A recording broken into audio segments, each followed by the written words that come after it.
Well, recently we got a pretty interesting story surrounding the Blade movie and how it connects to Ryan Coogler's Sinners. So let's take a couple minutes to dive in to talk about how this proves some of those behind-the-scenes rumors and why it definitely sounds Marvel has taken Blade in a full new direction. Well, I found this story super interesting. Now, one of the biggest movies in the last 6 months has been Ryan Coogler's Sinners. And when it came out, many people pointed out that it had, in many ways, reflected something that Marvel Studios seemed to be doing with a long-delayed Blade movie. Now, the movie was an absolute epic and huge hit and actually did $364 million worldwide and got widespread critical acclaim. Now, what's interesting is it did have a lot in common with Blade, being led by a black actor with a 1920s setting, which was something we were hearing from behind the scenes was exactly what Marvel Studios was going to do, making Blade a period piece, trying to establish he had existed for a really long time. Now, we do know Blade has gone back to the drawing board, and I think that story has been scrapped, but in a recent interview with Screen Crush, one of Sinners' producers kind of confirmed that this is exactly the case, and that the film had some pretty interesting Marvel Easter eggs.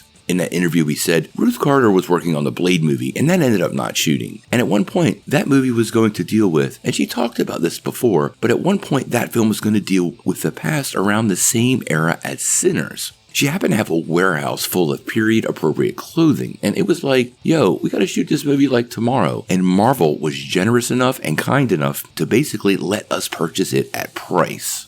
And now I find that pretty interesting, and a clear sign Marvel has moved on from that version of the film. Now, she did later clarify this is mostly being worn by some of the background characters, but obviously Marvel is not embracing that early version of Blade, or they would not have given up the costumes. So what's this tell us about the MCU's new direction for Blade? Well, as we've been reporting, the whole status is kind of up in the air and been a bit of a mess, but I do believe Marvel will eventually move forward with Blade, and hopefully Ali is still attached. He has given indicators he's waiting on Marvel, but recently some comments have called that into doubt for me. Now, as far as the movie goes, I think it basically confirms a lot of details we have heard. Now, we heard this was a period piece and was going to have Lilith as the main villain. And based on the costumes definitely being period piece costumes, well, we want to give those rumors a little more weight than we did in the past. Obviously, rewrites happen, but it sounds like this movie has gotten a full-on reboot, and if Marvel has basically sold those costumes at cost just to recover the money they lost, it surely suggests to me they're not going back again, and whatever version of Blade we get moving forward is going to be, I think, will be a modern incarnation of the character.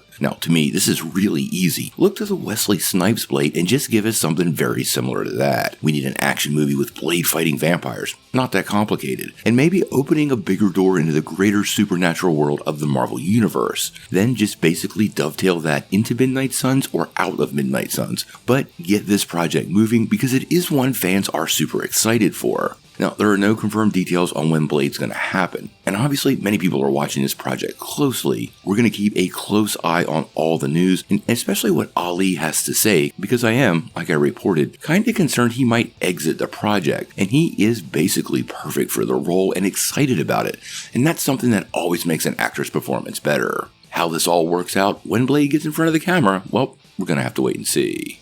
Before we take off, make sure you hit that like and subscribe button and ring the bell for all the updates. We do daily Marvel and DC news, and we want to bring you all the news truthfully and transparently so you're really in the know.